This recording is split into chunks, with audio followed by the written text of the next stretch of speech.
কসবা থানার এসআই ফারুকের ১২তম অভিযানে ১১ কেজি গাঁজাসহ ২ পাচারকারীকে আটক করেছেন। কসবা টিভির ডেস্ক রিপোর্ট। আমি সাথে আছি, আমি ফারজানা রূপা।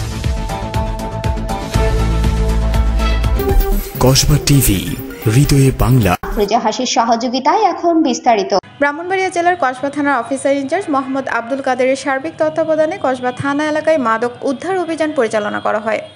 এসআই ফারুকের ১২তম অভিযান পরিচালনাকালে ১১ কেজি গাঁজাসহ ২ পাচারকারীকে আটক করে পুলিশ। অভিযানকালে এসআই নিরস্ত্র মোহাম্মদ ফারুক হোসেন সঙ্গীয় ফোর্স সহ ৩১ ডিসেম্বর সকাল ১০টা ৩০ ঘটিকার সময় কসবা থানাধীন কসবা পৌরসভার তালতলা সাকিনের চৌরাস্তা মোড় বটতলার অনুমান ৩০ গজ দক্ষিণ পাশে কসবা টু সয়দাবাদগামী পাকা রাস্তার ব্রিজের উপর থেকে গাঁজা জব্দসহ ২ জনকে আটক করেন।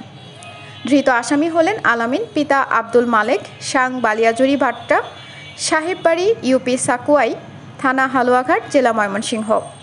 বর্তমানে নানা ওসমান আলী, সাং বালিয়া পাঠানপাড়া, ওয়ার্ড নং ৫, ইউপি বালিয়া, থানা ফুলপুর, জেলা ময়মনসিংহ।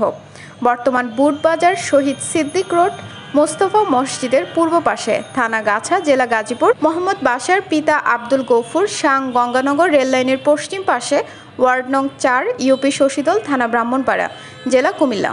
কসবা থানা অফিসার ইনচার্জ মোহাম্মদ আব্দুল কাদের কসবা টিভিকে বলেন, তাদের বিরুদ্ধে মাদক আইনে থানায় মামলা রুজু হয়েছে। আপনারা জানেন আমাদের মাননীয় পুলিশ সুপার মহোদয় কিন্তু এই মাদক নিয়ে উনি কিন্তু জিরো টলারেন্সের অবস্থান এবং আমাদের ওইভাবে উনি ইনস্ট্রাকশন দিয়ে প্রেরণ করেছে মাদককে একবারে জিরো টলারেন্সে নিয়ে আসতে হবে এবং স্যারের ইনস্ট্রাকশন নির্দেশনার মোতাবেক আমরা অভিযানগুলো পরিচালনা করতেছি।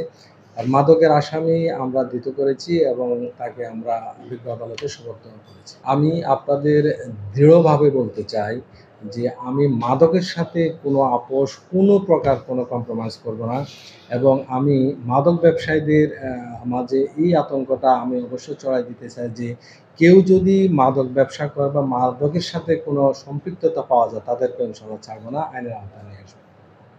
কসবা টিভির সংবাদের সাথে থাকার জন্য ধন্যবাদ জানাচ্ছি। পরবর্তী সংবাদ পেতে আমাদের চ্যানেলটি সাবস্ক্রাইব করে রাখুন।